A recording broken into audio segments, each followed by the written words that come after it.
ที่ไรหมดปัญแห้งตัวเก่าให้ไม่ลองยุ่มยำเสียยุ่มยำซึ่งอื่นหลาเนี่ยตั้งอยากผืดในนะมันอยากผืดเสนอก็ในลกกำพาวในปืนก็ยำผืดมานำหนายเอากูบอกเนี่ยอ้อนกันข้ามพ้นไหลมาก็เบิร์นนั่นเนี่ยมันที่มีทางออกมันอยู่เนี่ยแต่ไรยุ่มยำจังเนี่ย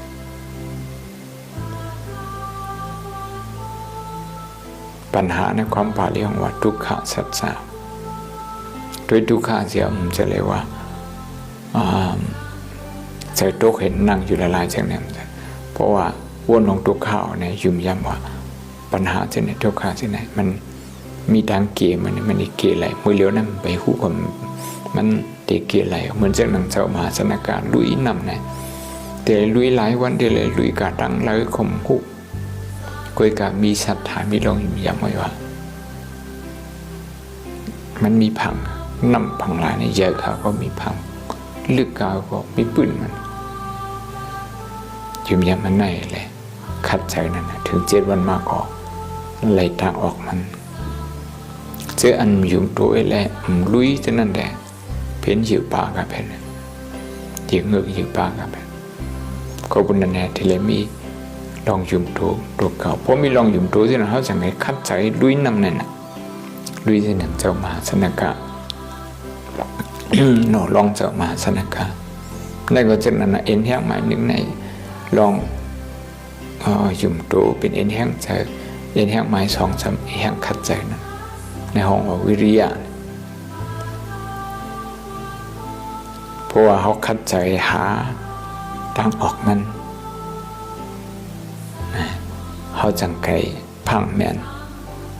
จังไกมีสติมาว่าปัญหาในมีที่ไหนอันเจอปัญหาจำเป็นอันไหนนะลองดีมีที่ไหนลองจามมีที่ไหนที่ไหนซ้ำลู่น้ำที่แล้วลู่เอกเฮ็ดจังนั้นศรัทธาและตั้งวิริยะเนี่ยมันอ่อนเขามีสติศรัทธาในห้องว่า confidence วิริยะในห้องว่า effort พอมี2 อันนั่นไงที่มีสติอันห้องว่า mindfulness พอมี3 อันในเอ็นแห้ง3 อันในเอ็นแห้งหมาย4ลองใจนิ่มอันห้องว่า6 ข้อด้าน inner stability อันไหนมีมากลองนิ่มมันตั้งเนื้อลองมันคงตั้งเนื้อนะเอ็นแห้งตั้งเนื้อนี่มีมาพอมีสมาธิสติและสมาธิวิริยะอันจะในเหตุการณ์สำคัญเลยปัญญานั้นมันได้เกิดมาคุยมันปัญญาน้อยแต่อันหูหันตั้งออกมันอันหูหันหลายเกปัญหามันอันไหนเด็มันได้หันมาก็พูดสั่งในวิริยะเขาคัดใจเสียคัดใจหาวนั่นนะพอคัดใจหานะเขาก็หูร้องมาที่อันหูร้องมาที่นั่นเป็นสติพอหูร้องมาใจนี้มาห้องว่าเป็นสมาธิลองยุ่มย้ำนั้นเขามาห้องว่าศรัทธาเพราะว่าเอ็นแห้ง4 อันนั้นมาคมคนไหนเอ็นแห้งกำลังสุดอันดำลองหรือเปิดอันหูผิดหูถูกหูไล่เกะไขมันอันห้องว่าเอ็นแห้งปัญญาที่เกิดขึ้นมาเปิดดวงมันเนี่ย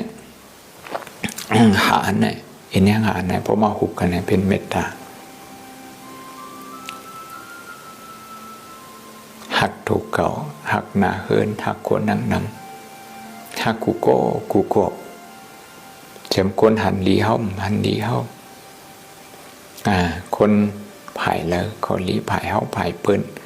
คนป้าผายแล้วกูโก้แมงแหลงถอดตูสันหมอสอนตูเนี่ยนะพอทุกขาสิ่งนั้นเนี่ยมันหยาบได้ลงเขาก็มันใครย่ำใครหบปืนก็เตรียมใครย่ำใครหบก็ปืนนั่นแหละเขาก็ใครปนทั้งทุกขาในปืนก็ใครปนในเพราะหมอวนจะเนี่ยความเมื่อกี้เราว่า empathy ความใจห้องว่าหมอสอนตูนั่นนะความใจห้องหมอเห็นอกเห็นใจหมอหันอกหันใจความหมายห้องว่าคุยเช่นสาสิ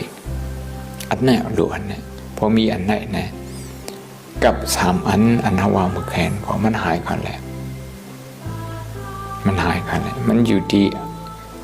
เอ็นแห่งเมตตาในแห่งอีกกันเลยมันเปลี่ยนมาเนี่ยนะพอเปลี่ยนมาก็พงเปลี่ยนปัญหามาสิทีเนี่ยก็มันได้จอยกันก็ไปกองหลังต่อขั้นแพทย์มังปอกซ้ำเอาเปรียบกันเอาส่วนให้ส่วนเปลี่ยนกันเหตุซึ่งนั้นก็เพื่อซึ่งนั้นแหละปัญหาเล็กเป็นปัญหาเยอะปัญหาเยอะเป็น ปัญหาโล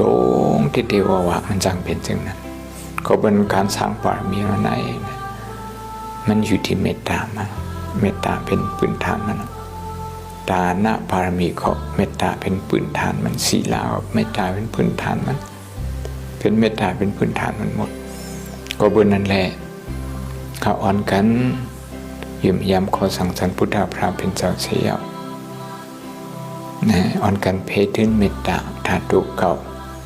นอกตูเนื้อตูนอกจ้องเนื้อจ้องนอกหืนเนื้อหืนนอกเมืองเนื้อเมืองนอกคือเนื้อคืนนอกคือเนื้อจุ่มนอกจุ่มกุฏิกุฏางเสียเนี่ยเขาเป็นก่ออันก่อสร้าง